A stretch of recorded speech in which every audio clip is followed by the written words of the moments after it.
안녕하세요. 반갑습니다. 오늘 참 좋은 날입니다. 하나님께서 저와 여러분의 가정에 준비하신 은혜와 평강이 넘쳐나기를 예수님의 이름으로 축원합니다. 열왕기하 4장 1절로 7절에 있는 말씀을 중심으로 약자를 도우시는 하나님이란 제목으로 말씀을 나누고자 합니다. 사람들은 행복을 추구하고 있습니다. 그렇다면 여러분은 행복하십니까? 행복한 사람은 누가 있기에 행복할까요? 행복한 사람은 무엇을 가지고 있기에 행복할까요?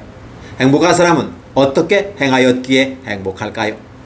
아마도 그에게는 친구가 있을 것입니다. 친구는 어떠한 존재일까요?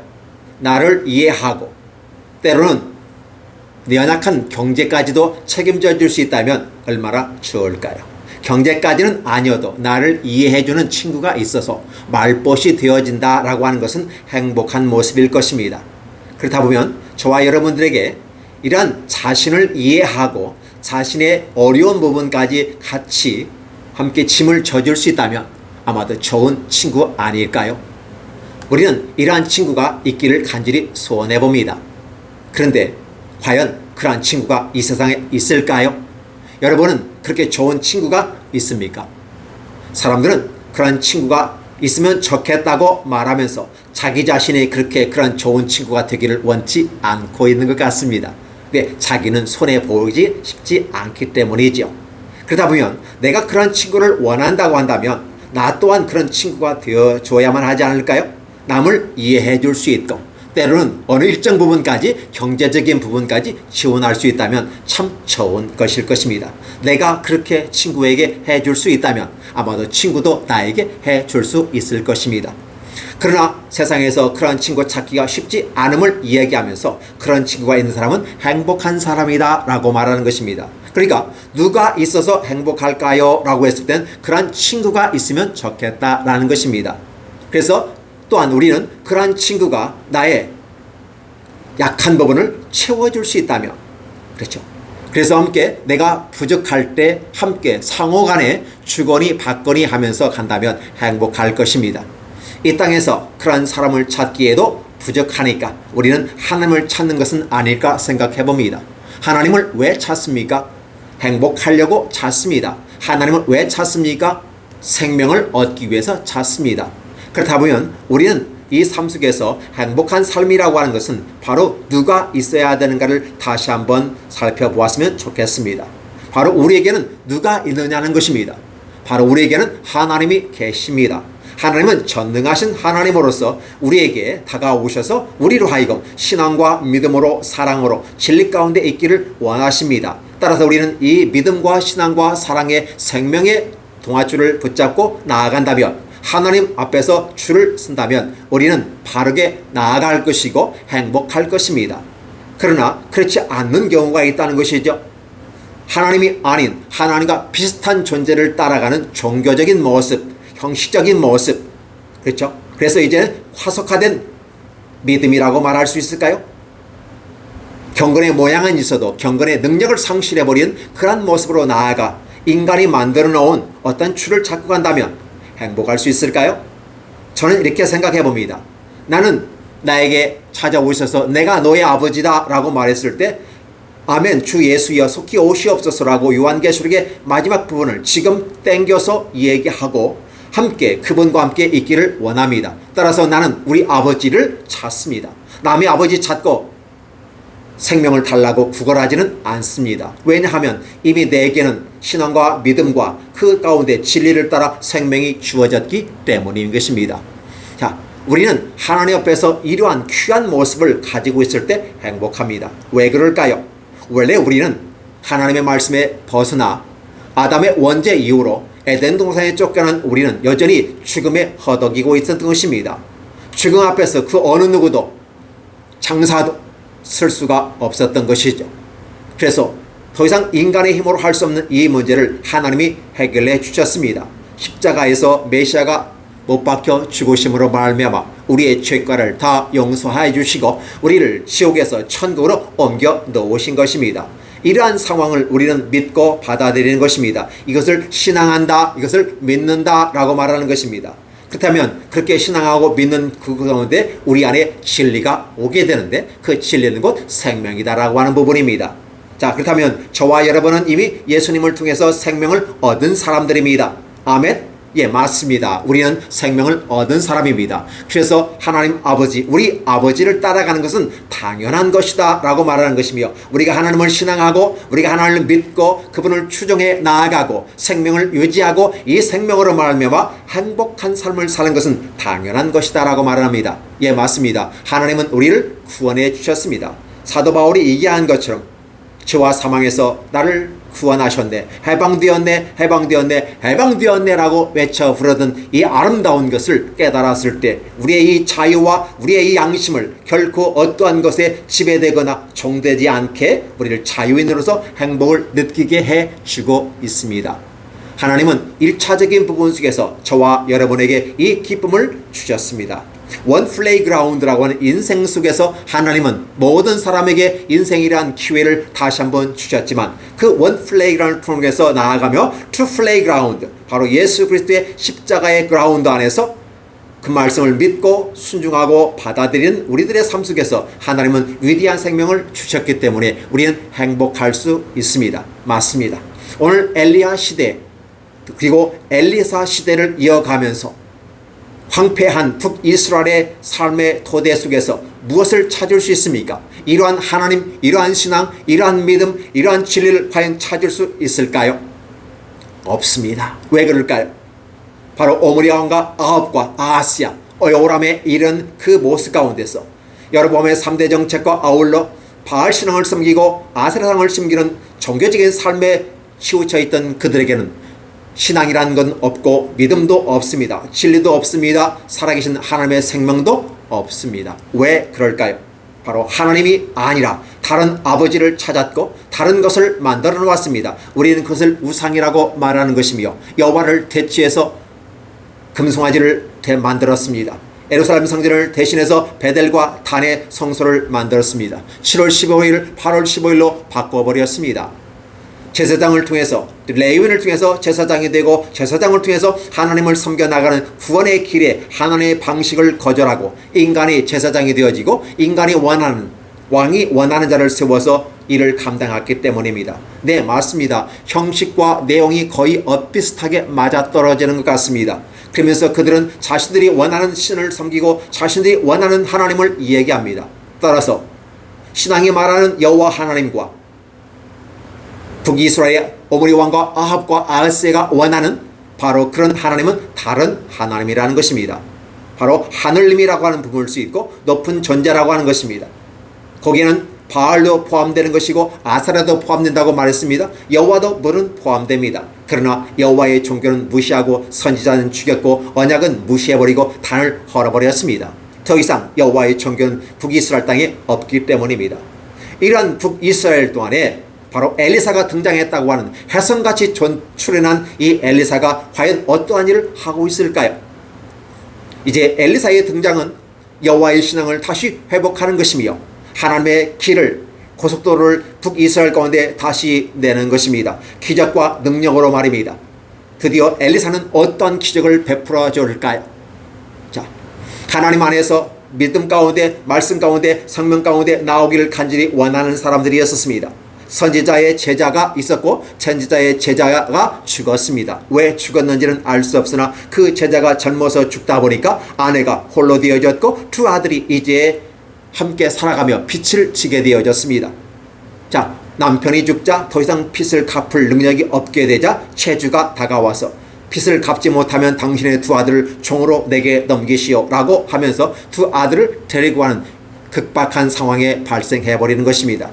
돈 얼마가 빚졌는지는 알 수 없으나 바로 두 아들을 총으로 넘기지 않으면 안 될 상황에 빠져있는 북이스라엘의 모습입니다. 사실 빚진 자가 빚을 갚아야만 됩니다. 체주는 받을 권리가 있습니다. 그러나 성경은 그렇게 세상적인 방식으로 종을 삼고자 원치 아니하였고 이제 종으로 삼았다 할지라도 희년이 되면 돌려보내고 그가 돌려보낼 때 삶을 살아갈 수 있는 여건들을 만들어 주라는 것이 성경의 기원이었지만 선민이라고 말한 이스라엘 사람들에게는 그러한 행동들은 하나의 경전에 기록된 말씀이었고 그들의 삶과는 무관한 삶이었다는 것입니다. 그렇기 때문에 바로 그 길은 종교 생활이었고 하나님이 없는 삶이었습니다. 이러한 상황 속에서 당연히 체질은 그 두 아들을 총으로 데려가야만 하는 것입니다. 왜? 내가 돈을 빌려줬고 내가 손에 볼 수 없기 때문입니다. 그러나 기억해 주실 것은 하나님 백성 선민에게는 종으로 삼지 말라는 교훈이 있습니다. 종이라고 하는 개념은 이방에서 온 자들을 종으로 삼고자 원했던 것입니다. 하나님의 백성이기 때문에 종이 될 수가 없는 것이지요. 특별히 새로운 세계 속에서 하나님께서 새 생명을 주어지고 그래서 하나님을 찾는 자들에게는 그렇게 말입니다. 그래서 선지자가 있었고 그 선지자의 가족들을 하나님은 은혜 베풀기를 원하였던 것이죠. 자, 분명히 선지자와 그 아내와 그 아들들은 하나님 안에서 믿음 가운데 새로운 삶을 살아가고 새 희망으로 여호와를 경유했다고 말하는 것입니다. 이 말은 종교생활 하지 아니하고 오직 하나님의 말씀대로 진리와 믿음을 따라 생명의 길로 걸어갔다는 것입니다. 바르게 살아보려고 노력했다는 것입니다. 그러나 그렇게 살아가는 사람을 이 사회에서 환영하지 않는 것을 보고 또 경제적인 어려움으로 말미암아 힘겨운 삶을 살았다고 말할 수 있습니다. 이러다 보니까 빛은 질 수밖에 없었고 결국은 이 위급한 상황에 봉착했습니다. 바로 우리들에게는 행복하다고 했을 때 하나님으로부터 구원받고 생명과 믿음과 진리가 있기 때문에 행복하다고 말했습니다. 이 말은 우리가 이 세상에서 죄인으로 사는 삶이 아니라 의인으로 삶은 삶으로서 행복한 삶을 살지만 이제 구원받은 사람에게는 과연 이 땅에서 어떻게 살아갈 것인가라고 하는 하우의 문제, 방법의 문제, 이것이 우리에게 달려 있습니다. 자, 기독교인이 아니라 기독인을 저는 말하고 싶습니다. 기독교인은 기독교라고 하는 한 종교의 틀 속에 뭉쳐 있으면서 하나님이 여호와 하나님이 아니는 인간이 만들어 온 하나님을 섬기기 때문에 기독교인이라는 단어를 저는 좋아하지 않습니다. 기독인이 좋습니다. 그리스도인이 좋습니다. 왜냐? 그리스도인이라고 하는 것은 하나님을 중심으로 믿음의 삶을 살아가며 살아있는 역사 속에서 하나님과 동행하는 사람들 그리스도인이라고 말하기 때문에 그렇습니다. 그렇다면 오늘 이 선지자의 제자와 그 가정과 그 아내와 두 아들들은 신앙인의 삶을 살았다고 봐야 하지 않을까요? 하나님은 이렇게 살아가는 사람들에게 그들의 응답을 해주십니다. 선지자의 제자 중에 한 여인이 엘리사에게 부르짖어 이르되 당신의 종 나의 남편이 죽었는데 라고 말합니다. 당신의 종이 여호와를 경유하는 줄을 당신도 아시는 바니이다. 이제 빚준 사람이 와서 나의 두 아들을 데리고 가고자 하며 종을 삼고자 하는데 이를 어찌하면 좋겠습니까? 라는 부분입니다. 내가 믿음으로 은혜 가운데 새로운 삶을 살았지만 이제 세상 가운데 나가서 내가 이 세상에 어떠한 삶을 살 것인가라고 했을 때 나를 발목을 붙잡고 있는 한 가지 문제가 경제적인 문제입니다. 여러분은 이 경제적인 문제를 어떻게 해결해 갑니까? 사람이 행복하는 데는 첫 번째 말씀한 대로 구원의 문제입니다. 죄에서 해방하는 문제라면 이 구원받은 사람을 이제 마귀가 다시 도전해서 붙잡고자 원하는 것은 경제적인 문제로 그의 발목을 붙잡고자 원합니다. 오늘 본문은 그렇게 시작되는 것입니다. 그래서 이제 그 믿음 가운데에 있는 신앙 가운데에 있는 진리 가운데에 있으며 하나님과 교제 교통하는 이 선지자의 아내와 그 두 아들을 위해서 하나님은 그 여인의 외침을 듣습니다. 왜 들을까요? 어린 두 아들과 바로 고아죠. 물론 엄마가 있기 때문에 고아는 아닙니다. 그러나 엄마 남편이 없는 아빠가 없는 이러한 상황에 있는 그 두 아이와 또 이 여인 당시에 여인이라고 하는 여자라고 하는 위치는 바로 경제적 활동이 어렵고 혼자서 살 수 있는 조건과 여건이 갖추어지지 않는 사유였습니다. 그러다 보니까 여자가 있을 때 그래서 고아와 또 나그네와 여인들을 특히 도와줄 수 없는 여인들을 함께 살피라고 말하고 있다는 것입니다. 그래서 엘리사가 그에게 이르되 내가 너를 위해 어떻게 하리야 라고 말합니다. 여러분 기억해 주세요. 각 사람의 마음에 원하는 소원이 다양하게 있습니다. 어디에 맞춰야 될까요? 참 엘리사가 지혜롭게 말하는 것 같습니다. 그 사람이 원하는 것이 무엇인지를 그 욕구를 알고 그 욕구를 맞추어 주기를 원하는 것입니다. 내가 너를 위해서 어떻게 하리야라는 거예요. 내 집에 무엇이 있는지 내게 말하라 라는 겁니다. 자, 우리는 이 장면을 통해서 바로 그 여인은 이렇게 말합니다. 그가 이르되 계집 중에 집에 기름 한 그릇 외에는 아무것도 없나이다 라는 부분이에요. 당장 먹고 죽을래야 어떤 것도 없는 거죠. 이 상황 속에서 과연 엘리사는 어떤 기적을 베풀 수 있을까요? 기름 한 그릇밖에 없다고 합니다. 엘리사 시절에 한 여인이 있었습니다. 그 여인은 엘리야가 자기에게 와서 물었을 때 나는 내 아들과 이 기름 조금과 먹을 것 밀가루 조금 있고 이걸 통해서 떡을 만들고 먹고 죽을 겁니다 라고 말합니다. 근데 이 여인은 기름 한 그릇밖에 없다고 합니다. 아마도 엘리야보다 더한 심각한 상태가 아닐까요? 자, 이런 상황 속에서 엘리사는 엘리야보다 더 큰 기적을 만들어 가고 있는 모습을 봅니다. 엘리사가 그에게 이르되 내가 널 위해서 어떻게 하랴? 하나님은 저와 여러분에게 묻습니다. 너의 가진 것이 무엇이냐? 라고 말합니다. 여러분 무엇을 가지고 있습니까? 자기 자신을 살펴보라는 것입니다. 내가 무엇을 가지고 있느냐라는 거예요.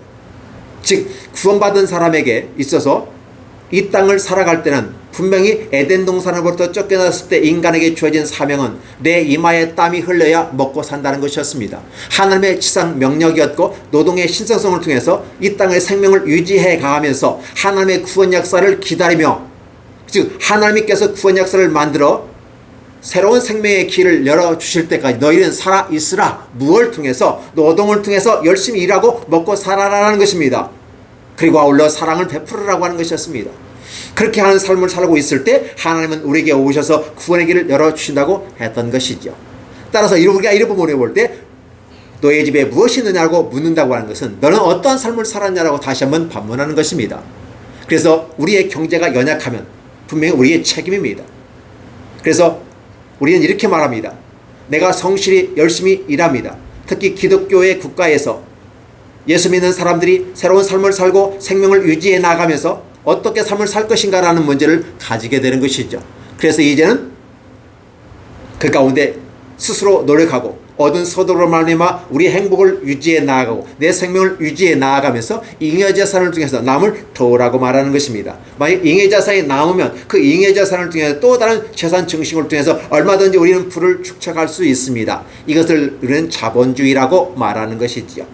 자본주의라는 개념은 열심히 일하고 노력한 사람이 얻은 소득으로 행복한 삶을 삽니다. 그리고 그 얻은 소득을 통해서 이웃과 함께 나누게 됩니다.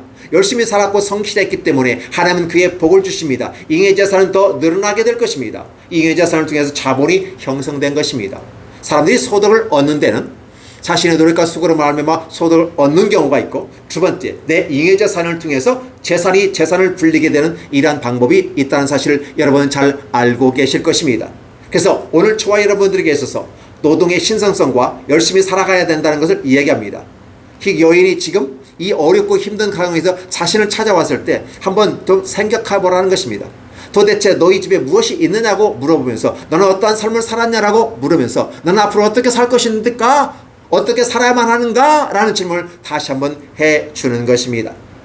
여러분, 기독인들은 스스로 자기의 성실함과 근면함으로 노력해서 얻는 소득을 통해서 행복을 누리라고 이야기합니다. 결코 남에게 손을 벌리라고 말하지 않습니다. 오히려 너의 얻은 소득으로 말미암아 행복해라고 말하면서 너가 열심히 일했지만 또 다른 사람도 함께 일할 것이다. 그러나 상황은 넉넉지 않아서 열심히 노력하고 수고했음에도 불구하고 얻는 소득이 작을 수도 있고 힘겨운 삶을 살 수도 있다. 그렇다면 바로 너희 기독교인, 즉 너희 기독인들은, 너희 신앙인들은, 그리스도인들은 어떤 삶을 살 것인가? 그들을 돕는 이치에 서야라고 하는 것입니다. 그래서 하나님께서 바로 이 엘리사로 하여금 그 여인과 그 가정을 구원하는 길을 열어가십니다. 한번 보시기 바랍니다. 너는 밖에 나가서 모든 이웃에게 그릇을 빌리라. 빈 그릇을 빌리되 조금 빌리지 말고 너는 내 두 아들과 함께 들어가서 문을 닫고 그 모든 그릇에 기름을 부어서 차는 대로 옮겨 놓으라 하니라. 자, 보시기 바랍니다. 분명히 엘리사는 이 여인에게 어떤 밀가루를 갖다 주지 않았습니다. 기름을 갖다 주지 않았습니다. 엘리사가 이 여인에게 말하는 것은 하나님의 말씀을 전하는 것입니다. 즉 하나님께서 이 여인의 간구하는 소리에 응답하시고 엘리사를 통해서 기적의 길을 열어주십니다. 분명히 방법과 그 라인을 제시해 주는 것은 엘리사였습니다. 그러나 그 길을 가는 것은 그 여인과 두 아들이었다는 사실을 기억하십니까? 기독교인들은 때로 공짜를 원하는 것 같고 하늘에서 그냥 뭔가 주실 것 같은 느낌? 하나님께 기도만 하면 다 하나님이 주실 것 같은 느낌을 받습니다. 물론 기도도 하나의 노동이 될 수 있고 그 노동의 대가로 기도 응답으로 하나님이 주실 수도 있습니다. 기억해 주세요. 우리는 노동을 통해서 하나님이 주신 것을 얻을 수 있습니다. 일을 때 여인이 들어가서 그 두 아들과 함께 문을 닫은 후에 그들을 그들에게로 가져오고 그는 부었더니, 즉 여인과 두 아들은 엘리사의 말에 순종하는 삶을 보게 되는 것입니다. 그러니까 오늘 기독교인들이 어떠한 삶을 살 것인가라는 부분이에요. 오늘 교회에 와서 여러분 무슨 소리를 듣습니까? 여러분이 듣기에 좋은 소리 듣습니까? 여러분이 행복한 사람이라고 하는 소리를 듣고 싶습니까? 여러분 성공했다고 하는 그 소리를 듣고 싶습니까? 오늘 하나님은 저와 여러분에게 방법을 알려줍니다. 생명의 길을 알려줍니다. 진리에 이르는 방법을 알려줍니다. 신앙의 길을 알려줍니다. 어떻게 하나님과 동행하며 하나님과 친구가 되어져서 함께 갈 수 있는 길을 알려줍니다. 이렇게 갈 때는 여러분들 함께 그 길 가시기 바랍니다. 100m 달릴 수 있는 사람은 끝까지 100m 달려야만 합니다. 내가 여기 가만히 서 하나님 내가 100m 1등으로 가게 하옵소서라고 기도하고 움직이지 않는다면, 행동하지 않는다면 아무 역사도 일어나지 않습니다. 특별히 기독교에서 이제 하나님은 우리 아버지니까 다 주실 것이다 라고 말합니다. 우리의 필요를 다 아신다고 말합니다. 네, 맞습니다. 그분은 우리의 연약함을 아시고 우리를 채워주시는 분이십니다. 그럼에도 불구하고 하나님은 우리의 노력과 수고를 통해서 주신다는 사실을 얘기하고 있습니다. 여인이 물러가서 그 두 아들과 함께 문을 닫은 후에 그릇을 그에게로 가져오고 그는 부었더라. 아들들은 가져오고 그 여인은 부었습니다. 어떤 현상이 나타났을까요? 그럼 한 그릇밖에 없는 그 그릇, 근데 많은 그릇을 빌려왔습니다. 그런데 그릇마다 부었는데 말이 안 되는 거 아니겠습니까? 작은 그릇에 있는 이 기름이 어떻게 큰 그릇에, 더 많은 그 그릇에 계속해서 차고 넘치며 기름이 떨어지지 않았을까요? 마치 엘리야 시대에 사르밧 과부가 그 놀라운 기적을 체험한 것 같이 엘리사에게 다가온 선지자의 아내 이 여인과 두 아들들에게 하나님의 역사를 보게 하시는 놀라운 축복이 일어나게 되는 것입니다. 많은 사람들은 얘기합니다. 엘리사를 만나서 행복하고 엘리사를 만나서 기적이 응답됐다, 하나님이 주셨다라고 말합니다. 예, 맞습니다. 분명히 엘리사를 통해서 주신 건 사실입니다. 그러나 내부적으로 미시적으로 바라보면 그 여인과 두 아들이 함께 동참했고 순종했기 때문에 기적의 역사가 일어난다는 사실입니다. 오늘 이 시대를 살아가는 기독인들에게 다시 한번 얘기합니다. 최선을 다해서 사십시오. 노력하십시오. 공부하십시오. 자격증 취득하십시오. 학위 취득하십시오. 이 세상을 살아가는 데는 그러한 것들이 필요하다고 가르칩니다. 예, 열심히 사시고 노력하신 줄 압니다. 그럼에도 불구하고 연약하고 힘든 약자의 모습으로 우리는 떨어지게 되고 복지 대상자가 될 수도 있습니다. 만약에 복지 대상자가 됐다면 과감하게 하나님께 요구하시기 바랍니다. 여러분, 하나님의 자녀입니다. 하나님의 자녀가 굶주리는 걸 하나님은 원치 아니하십니다. 하나님께 기도하고 열심히 내가 어느 방향으로 가고 어떠한 방식으로 하나님께 나아가고 내가 경제를 이 땅에서 경제적인 삶을 영위할 수 있을까요? 내 생명을 어떻게 부지하고 끝까지 내가 이 땅에서 주신 사명을 감당할 수 있을까요? 라고 여러분 기도하면서 하나님이 주시는 방법을 따라가시기 바랍니다. 그래서 개신교 사회 속에서 자본주의가 확장되어지고 그 자본이 확장되어져서 각 사람이 행복한 삶을 살고자 원하는 것이었습니다. 물론 자본주의가 이제는 자기 자신만을 생각하는 자본주의에 대해서는 안 된다는 사실을 얘기합니다. 자본주의는 자기의 노력과 수고로 인위자산을 가지는 것은 사실이지만 그러나 그 많은 재산들을 모여졌을 때 이 재산들을 이웃을 위해서 나누어 쓰라고 하는 것이 성경의 가르침인 것입니다. 자, 가진 자는 나누어야 합니다. 하수같이 흘려보내야만 하는 것입니다. 왜 그렇습니까? 내가 다른 사람들에게 하수같이 흘려보냈을 때 또 다른 하수가 내게로 흘러올 수가 있는 겁니다. 사람이 이 땅을 살아가는 데는 주거니 받거니 give and take인 겁니다. 내가 모으고 가지고 쌓고 또 쌓고 쌓아가는 그런 자본주의가 아니라 나누기 위한 자본주의로 가야 하는 것이 성경적 자본주의가 되는 것입니다. 이 세상에 존재하는 자본주의는 이 세상을 더 힘들게 하고 피폐하게 만들어가 버리는 것입니다. 있는 자는 더 있고 없는 자는 더 없고 빈익빈 부익부의 현상이 발생하게 되는 것입니다. 여러분들이 기독교인으로서 많은 부자가 되고 많은 성공하시는 분들이 되고 자본을 많이 가진 분들이 되기를 예수님의 이름으로 축원합니다. 그렇다면 여러분들이 이것을 가졌을 때 여러분들은 흘려보내시기를 원합니다. 많이 번 만큼 많이 흘려보내시고 많이 이웃과 나눠 주십시오. 여러분의 이 나눔을 통해서 많은 사람들이 행복해할 것입니다. 여러분의 나눔을 통해서 하나님의 손길을 느끼게 될 것입니다. 이 여인이 엘리사를 통해서 하나님의 손길을 느끼는 것처럼 말입니다. 자, 그렇게 해서 여러분들이 진정한 신앙과 믿음과 생명과 진리를 따라가는 기독인으로서 그리스도인으로서 아름다운 역사를 펼쳐가시기를 예수님의 이름으로 축원합니다. 그렇지 아니하고 기독교의 형식과 규칙에 얽매여 있고 자신의 욕심을 위한 하나의 기독교로서 신앙생활, 믿음생활을 한다면 아마 여러분들은 하나님과 원하는 길이 아닌 다른 길을 걷게 될 것입니다. 여인이 아들들에게 이르되 또 그릇을 내게로 가져오라. 이 모습이 참 멋있습니다. 즉 여인과 아들의 분업과 협력과 협동을 통해서 이 땅을 멋있게 아름답게 살아가라고 하는 것입니다. 자, 드디어 그 여인이 하나님의 사람에게 나아가서 말합니다. 그가 이르되, 자, 말한다는 말로 여기서 끝나는데요. 어떠한 주어진 상황에 대해서 기독교인들은 하나님께서 내게 이런 역사를 주셨고 은혜를 주셨습니다라고 간증하는 삶의 모습은 아름다운 것입니다. 오늘 저와 여러분이 하나님의 은혜를 받고도 여러분 묻어 놓으십니까? 땅속에 묻어 놓으십니까? 그렇게 하지 마시고 이 일을 교회와 함께 나누시고 이웃과 함께 나누시기 바랍니다. 하나님이 여러분과 어떻게 함께 하셨는지, 하나님이 여러분에게 어떠한 기적을 베풀어서 여러분과 함께 동행하고 여러분의 삶을 유지하고 생명을 유지하면서 구원받은 성도들이 어떻게 경제적으로 이 땅의 삶을 살아가도록 만들어 가시는지를 여러분 많이 간증하시고 선포하시기 바랍니다. 알려주시기 바랍니다. 이게 기독교인입니다. 억지로 사람 데려다가 교회에 앉히려고 하는 게 전도가 아니라, 견도는 여러분이 하나님과 함께 아름다운 신앙과 믿음과 생명과 진리를 따라 내가 어떻게 살았더니 하나님은 내게 이렇게 은혜를 베풀어 주셨습니다 라고 얘기하는 것이 곧 전도인 것이고, 그들이 그 마음에 감동을 받았을 때 그들은 하나님께로 오게 될 것입니다. 그렇지 아니하고 우리가 기도 안에 많이 썼던 기독교의 모습 속에서 하나님의 자리를 채우라라고 말해서 강권하여 사방에 나아가서 사거리에 나아가서 강권하여 대다가 채우라고 해서 채우긴 채웠는데 그 체험이 어떤 모습입니까? 바로 형식을 따라가 규칙을 따라서 가게 되는 것이었습니다.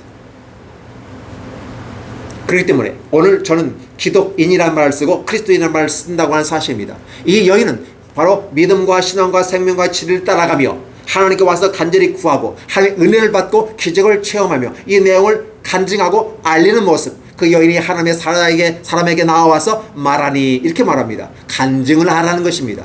이것이 내 것이 아니고 하나님께서 내게 주신 은혜임을 이야기합니다. 엘리사도 엘리야에게 그렇게 들었습니다.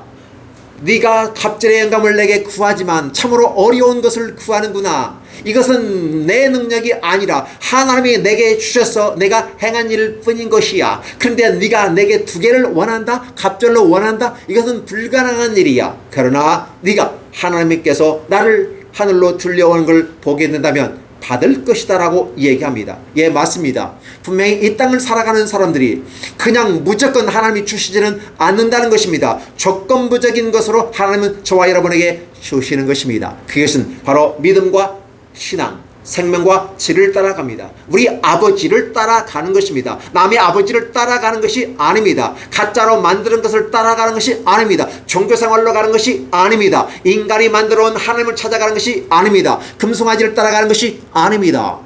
오직 예루살렘을 계신 여호와 하나님, 그분 따라가는 것입니다. 이 여인이 사람에게 나와서 말하니까 엘리사는 그에게 뭐라고 합니까? 이제 그 기름을 팔아서 빚을 갚아라. 먼저 사회가 원하는 원칙을 지켜나가라. 빚을 지었기 때문에 하나님의 백성이라 할지라도 빚진 거에 대한 반드시 채권 의무를 다하고 빚을 갚아라. 그래서 이제 그 경제적인 부분 속에서 너의 아들들이 종으로 팔려가지 않는 자유인이기 때문에 내가 죄로부터도 구원받았는데 경제적으로부터 내가 구속되어지고 종으로 팔려간다는 건 불행한 일이다. 그래서 기독교인은 바로 이렇게 내가 종으로 팔려가지 않고 남에게 손을 벌리지 않겠으면 열심히 성실하게 노력을 해야 된다는 사실입니다. 이 사회가 원하는 규칙들을 잘 지켜나가는 것이죠. 기름을 팔아 빚을 갚으라. 빚을 갚아야 되는 것입니다. 그리고 아울러 남은 것으로 너와 내 두 아들이 생활하라 하였더라. 왜 그럴까요? 이 아들들이 장성해야 하지 않을까요? 아직은 어리기 때문에 이 아들들이 장성해서 이 아들들이 이제 성인으로 성장한다면 그 아들들이 사회생활을 하게 될 것이고, 그런 말미암아 이제 또 성실한 노력과 수고, 청지기의 삶을 살아가면서 또 가장으로서 가정을 이끌어갈 것이라는 사실이죠. 그래서 너와 내 두 아들이 생활하라 하였더라 라고 마치게 되는 것이죠. 오늘 저와 여러분은 이 모습을 봅니다. 간단한 문제입니다. 사실 하나님께서 개입하시면 못할 일이 없고 안 될 일이 없습니다. 한 번에 끝납니다. 한 방이면 끝납니다. 그러나 기억해 주세요. 한 방이 아니죠. 이 한 방으로 우리에게 다가오기까지는 하나님께서 우리에게 원하시는 조건들이 있다는 것입니다. 인간이 만들어놓은 방식으로 하나님을 쫓아가는 것이 아니라, 우상 숭배를 통해서 자신이 만드는 하나님을 쫓아가는 것이 아니라 하나님께서 제시한 방식을 따라간다는 조건입니다. 이게 바로 신앙이고 이게 믿음인 것입니다. 오늘 이것을 우리는 구별해야만 하는 것입니다. 교회라는 이름으로, 종교라는 이름으로 함께 싸잡아서 묶어버리면 이게 혼합이 됩니다. 성경은 분명히 얘기합니다. 신앙과 종교는 반드시 구별이 되어야만 하는 것입니다. 바다가 육지를 범하지 못하게 경계를 지었습니다. 남성과 여성의 경계를 지었습니다. 넘지 말라는 것입니다. 무슨 말일까요? 혼합된 것을 원치 않아요. 남자는 남자고 여자는 여자는 거예요. 바다는 바다이고 육지는 육체라는 것이에요. 그 경계를 넘지 않아요. 자신의 영역 속에서 충실히 그 여기를 감당하라고 하는 것입니다. 오늘 기독교인들은 분명히 원 플레이그라운드에서 불신자들과 함께 살아가게 됩니다. 그러나 이제는 우리는 플레이그라운드까지, 투 플레이그라운드, 구원받은 사람으로서 새로운 삶을 살아가게 됩니다. 원 플레이그라운드에서는 열심히 노력하고 수고한 것에 따라서 내가 먹고 마시며 행복하고 이웃에게 나누어지는 모습으로 갑니다. 그 휴머니즘이 거기서 나올 수 있는 것이죠. 하나님의 사랑을 통해서 인간을 사랑하는 모습이 나와야 합니다.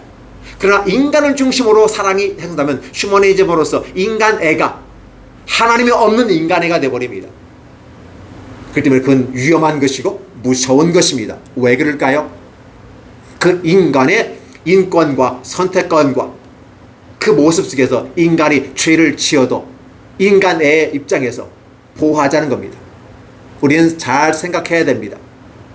죄를 지은 사람은 죄의 대가를 받습니다. 그의 가진 인권과 선택권이 제한을 받습니다. 맞습니다. 성경에서 말합니다. 믿는 자에게는 성경을 얘기하고 믿지 않는 자에게는 양심으로 얘기합니다. 믿는 자에게는 성경을 통해서 심판하십니다. 믿지 않는 자들에게는 양심을 따라 심판하신다고 말합니다. 어떨까요? 우리는 이것에 분명하게 기준을 삼아야 됩니다. 성경에서 금하는 일, 성경에서 죄라고 말하며 해서는 안 된다고 한 것은 양심에 거리끼게 되어 있습니다. 성경에서 하지 말라는 것, 그것은 양심으로 이미 브레이크가 걸린 겁니다. 그럼에도 불구하고 인간 중심의 사랑을 가지고 나아간다면 그 인간을 위시는 죄까지도 무시해버리고 하는 경우가 있어요. 특히 복지를 공부하다면 이 복지가 종교행위를 떠나라고 말합니다. 그래서 복지는 복지인데 누구를 위한 복지냐? 사람을 위한 복지이기 때문에 그 사람이 죄인이라도 지원해야 된다는 것이 복지의 주장인 것입니다. 그러나 이러한 복지는 위험합니다. 우리는 성경에 말한 그 기준, 불신자들에게는 양심에 따른 그 기준을 따라 우리는 복지에 임하여야 됩니다. 특히 기독교인으로서 복지에 공부하시는 모든 분들에게 말씀을 드리거니와 잘못하면 혼합주의에 섞여져서 나쁜 길을 가게 됩니다. 분명히 우리는 분별력이 있어야 됩니다. 성경에서 말하고 성경에서 금하는 것은 하지 않아야 됩니다. 그 경계라고 하는 부분이에요. 이 경계를 넘어서는 안 되죠. 그래서 그 경계석을 옮기는 자는 하나님은 그에게 저주를 내릴 거라고 했습니다. 하나님이 만든 그 경계석은 옮겨 놓아서는 안 됩니다. 바로 그 경계석은 첫 번째 경계석이 하나님과 인간 사이의 경계석입니다. 인간이 하나님이 될 수 없고 하나님이 인간이 될 수 없는 겁니다. 하나님과 인간은 분명히 구별됩니다. 그런데 하나님이 곧 인간이고 인간이 곧 하나님이다 라고 반응해요. 이게 말장난하는 같이 헷갈리게 하지만 분명히 하나님은 인간을 사랑합니다. 인간도 하나님을 사랑합니다. 이게 아름다운 모습이에요. 그러나 하나님과 인간은 구별이 된다는 거예요. 근데 인간의 영역을 넘어서서 이 하나님에게 도전하는 모습이 되고 그 경계를 넘어서 가게 되면 바로 그것은 재앙이고 저주인 것입니다. 악한 사단 마귀는 이러한 것을 통해서 우리에게 합니다. 그러면 악한 사단 마귀는 구원받은 사람들이 경제적인 부분 속에서 발목을 붙잡게 만들어버립니다. 경제적인 부분 속에서, 그렇죠? 아울러 또 다른 부분 속에서는 종교라는 이름으로 교회 내에서 신앙으로 못 가게 만들고 붙잡아 놓는 사실, 이런 붙잡아 놓는 것들이 여러분 앞에서 여러분의 영적인 눈으로 바라보면서 이것은 악한 마귀와 경제적인 모습 나를 붙잡으려고 하기 때문에 내가 경제로부터 독립을 내야 되고 경제로부터 구원을 받아야 되는구나. 오늘 이 여인은 엘리사를 통해서 하나님의 놀라운 구원의 은혜를 따서 노동의 신성을 통해서 노동을 통해서 그의 놀라운 기적을 만들어가는 과정 속에서 기독인들은 어떠한 삶을 살아가야 되는지를 얘기하고 있다는 사실입니다. 그렇게 아울러서 또 우리에게 가장 어려운 부분들 한 가지 있죠. 내가 구원을 받았고 경제적인 문제가 해결되었지만 여전히 건강의 문제가 있습니다. 돈이 많은 것이 좋다. 경제가 있으면 좋다. 그러나 나이 들고 이제 시간이 지나면서 느끼는 것들은 뭐냐면 그 돈도 사실은 건강이 없으면 의미가 없다라는 말을 합니다. 그 때문에 인간이 행복한 삶을 살기 위해서는 우리가 하나님을 모시고 진정한 신앙과 믿음으로 사랑과 진리를 따라가는 첫 번째 삶이 주어지고, 두 번째 경제적으로 독립을 하는 것이고 경제적으로 구원받는 것입니다. 세 번째는 육체의 건강으로, 즉 육체의 질병으로부터 구원받는 것이 이 땅을 행복하게 살아가는 것이다 라고 말합니다. 그 외에 기타 여러 가지가 있겠지만 오늘 이 세 가지로 한번 정리해 봅니다. 그래서 이제 이 여인의 가정에 새로운 활로가 열려집니다. 근데 그 활로는 바로 구원받은 사람은 어떤 삶을 살 것인가? 성실하게 노력하고 수고하고 얻은 소득으로 말미암아 빚도 갚고 행복한 삶을 살고, 두 아들을 통해서 희망을 가지고 그 아들들이 주어진 사회 환경 속에서 하나의 기둥 같은 일꾼들이 되어진다면 또 다른 하나의 가정으로 건강하고 행복한 가정으로 만들어갈 수 있다는 사실을 얘기하고 있습니다.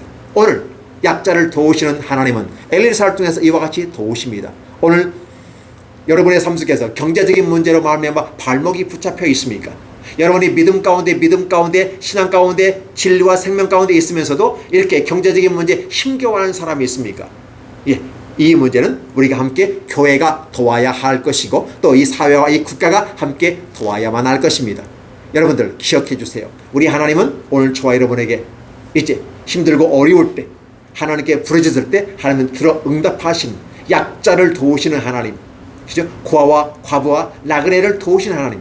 여러분 어떠한 영역 속에서 있든지 간에 여러분 힘들고 어려울 때 하나님께 구하십시오.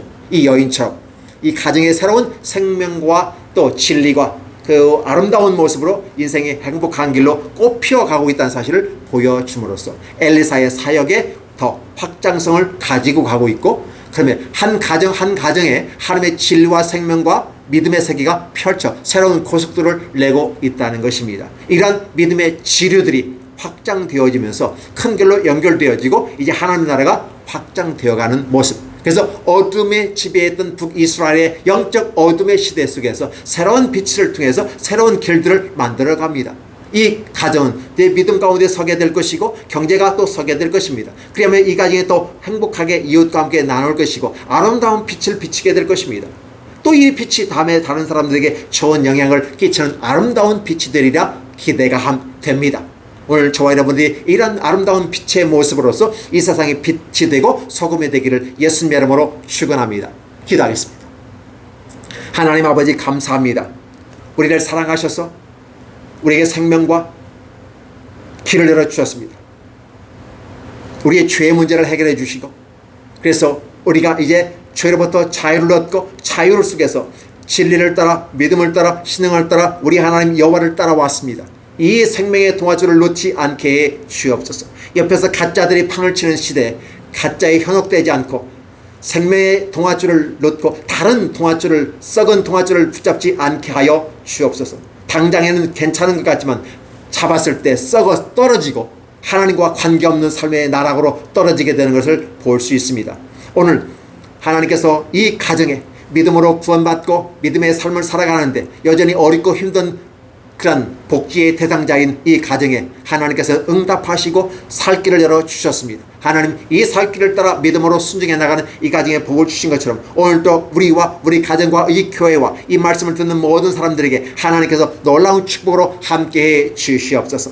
교회가 이제는 반듯하게 우리 아버지를 따라가는 아름다운 교회가 되게 하시고 이 교회가 다른 아버지를 따라가는 교회가 되지 않게 도와주옵소서.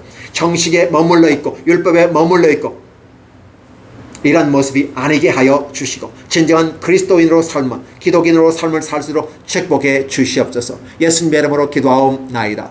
아멘.